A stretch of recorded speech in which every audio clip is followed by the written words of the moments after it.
Yes, for my sins, I've been either writing about music or broadcasting since I actually started my first magazine when I was 14, Wow. but I've been making a living from it probably since my early 20s, and I'm almost 60.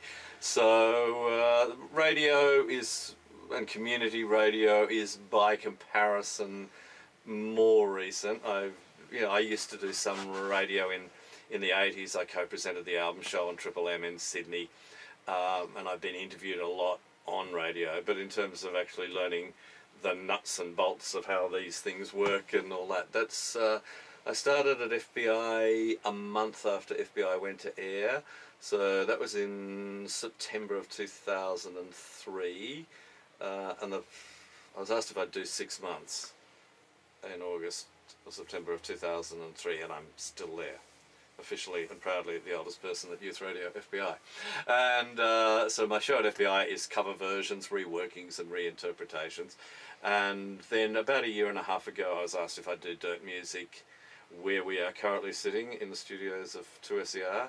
And Dirt Music, I love cover versions, and at FBI I'd done other shows as well, but Dirt Music allows me to play a lot of music that I personally love, which is, what we call Americana. So it's folk, it's blues, it's jazz, it's country music, it's soul music, it's funk music. It's probably basically I'm allowed to play anything that I like, and there's probably not much death metal on Dirt Music, but for the rest of it, it's kind of, it's a mainly new music, but probably, I finished today's show with Normie Rowe, because Normie Rowe's just celebrating, he's older than me, he's celebrating 50 years in the music business, so, and he's got a great retrospective out, so I finished, and I played Wendy Saddington from 1971, covering Bob Dylan from the Wallachia Pop Festival, but the majority of the show is new music, so yeah, it's... I noticed on the blurb on about Dirt Music that it's mostly roots music, and for a novice, like I know nothing about music, can you sort of explain the difference between roots music and blues, maybe? There's not any difference. I didn't think so. There's none at all. Yes. Roots music is more all-encompassing. And when I think of roots music, I just go, it's unpretentious, it comes from the heart, it's not made for commercial considerations, it's intense, it's passionate, all words that could be used to describe blues. Unfortunately, in this country, words like blues and country, to a lot of people, have not great connotations. They will listen to blues music and love blues music if you don't tell them it's blues music or derived from the blues. And they will listen to and love country music as long as you don't tell them it's country music. So sometimes if you say, oh, it's roots music, they go, oh, that's okay, I really like roots music. Blues I'm not so keen on, country I'm not so keen on, but, oh, gee, I love roots music. And you go, yeah, right, so you actually like blues and country. Yeah. But we're just not going to tell you that that's what you're listening to, that's what you love. So yeah, that's what blues music infuses every aspect of, popular rock and roll. And, I was talking to someone the other day and I said, well, look, let's face it, the Beatles and Rolling Stones were basically just blues cover bands, for the first couple of years. All they were doing was, reinterpreting classic songs by blues and some soul and some rhythm and blues greats. But that's kind of where it all comes from. So yeah, so when I say roots music, it's just it's a broader palette. It's not just blues, But also, see, people don't realise when you talk about blues music, they don't realise how diverse and varied what falls under this umbrella of blues is. It can be, Charlie Patton and Booker White and Robert Johnson and all of the greats from the 1920s, 30s and 40s, or it can be the Harder Edge, Muddy Waters, Howlin' Wolf, B.B. King, which that's part of the reason I was talking about that recently, because of B.B. King's passing. But, it can be Jeff Beck, I could argue convincingly and for hours, should you have the time, that the Rolling Stones are not much more than a contemporary blues band, even now. And they will still, in a concert, break down certain segments, and they'll go back to where they came from, which was, the Brian Jones and Keith Richards influence of listening to classic old blues. So yeah, people go, oh yeah, I don't really like blues, and you go, well, you actually don't. Do you know what blues is, and how diverse and how disparate the blues is? Same goes for country music. Yeah. Australian blues, though, our audiences tend to be, or the Australian blues audiences tend to be, not mainstream. So, do you know why that is, and do you know why Australian blues aren't as well known in Australia as they are overseas, for example? Because they get limited media exposure. There are not that. There are very dedicated and passionate pockets of community broadcasters, particularly, doing blues specialist programs and doing what they can. There are blues societies. I know there's even one in Launceston, Tasmania, where I come from, and it's very they're very active, and they put a lot of shows. So they're all over the place. So the intensity and the passion of the people involved cannot be questioned, but they are, for the larger portion of time, they're operating in a niche area of the media in general. And look, people aren't really adventurous in what they do, like they don't take something that's contemporary and go, oh, that's got its history and its basis in blues. Let's play some blues from the 1940s or 1950s. They don't go there. I think also there's just a lamentable, and it's not just blues and not just country, there's a lamentable lack of interest in the history of music and where things have come this country. from. Yeah, well, it's not great overseas a lot of the time either. Okay. But so I think it comes down to that people don't realise the diversity of what falls under blues. There's a big difference between, say, the guitar playing of someone I love called, Adam Pringle, through from Sydney, who's made about a dozen records or more, through to someone who's harmonica-based blues, to, you can just, it's a very, very diverse palette of music, and you can't just go, oh, it's blues. Is it harmonica blues? Is it guitar blues? Is it vocal driven? Is it kazoo based? What sort of blues are you talking about? Someone says, I don't like country music. I go, well, what sort of country don't you like? There is a big difference between Steve Earle and Slim Dusty, and there's a hell of a lot in between. Yes. So it probably will never change. It will just continue to be what it is. But that's nothing much you can do about it.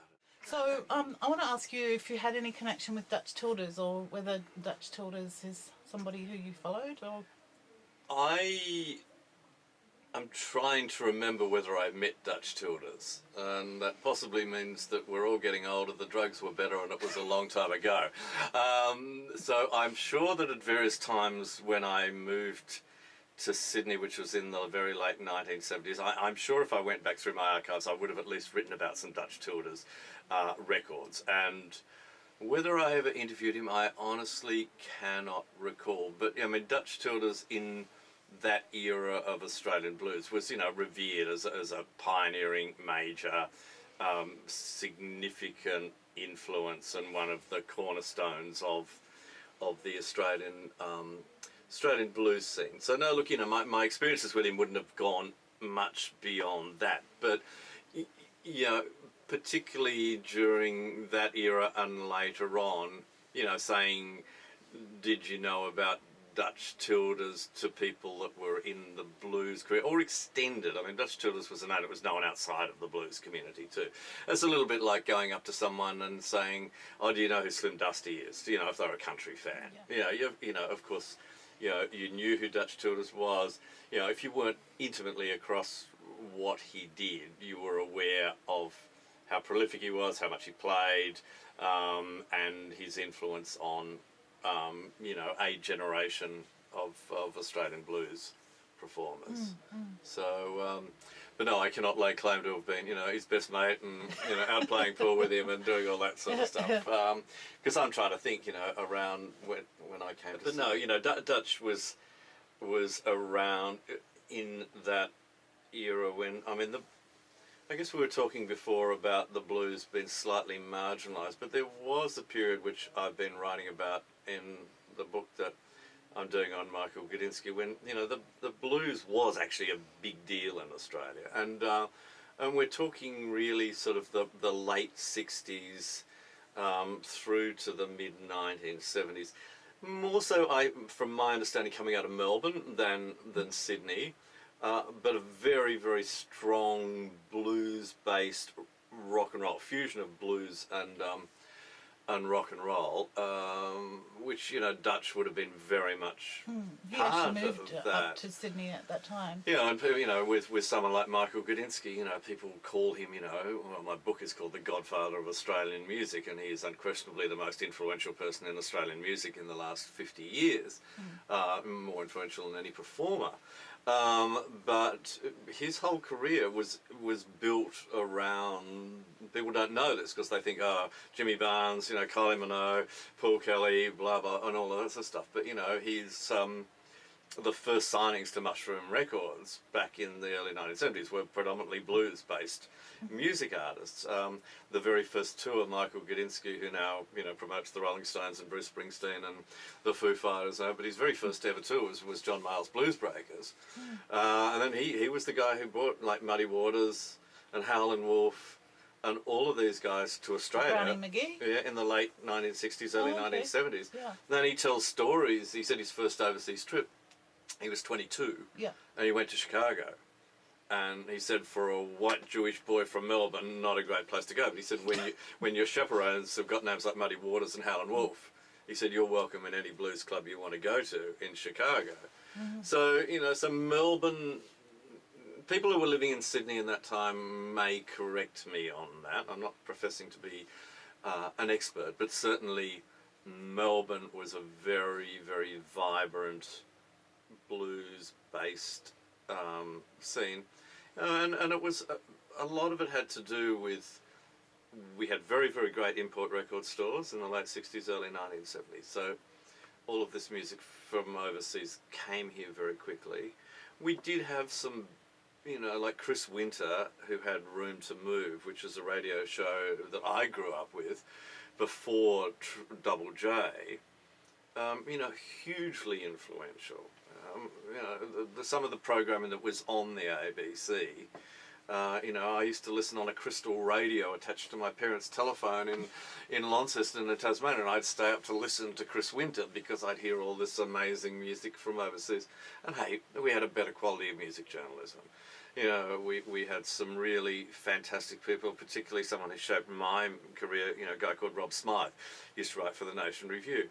And you would get your paper each week and there would be half to 3/4 page stories on Muddy Waters or the band or Alan Stivell, pick your different genres, all the Loving Spoonful, all the Grateful Dead, and all of this stuff, which, and these people had an enormous influence on what people listened to.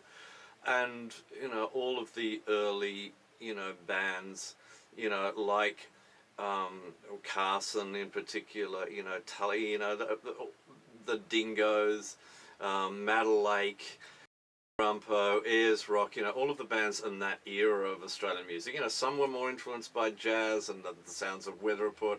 Some were more influenced by the Byrds and the Flying Burritos.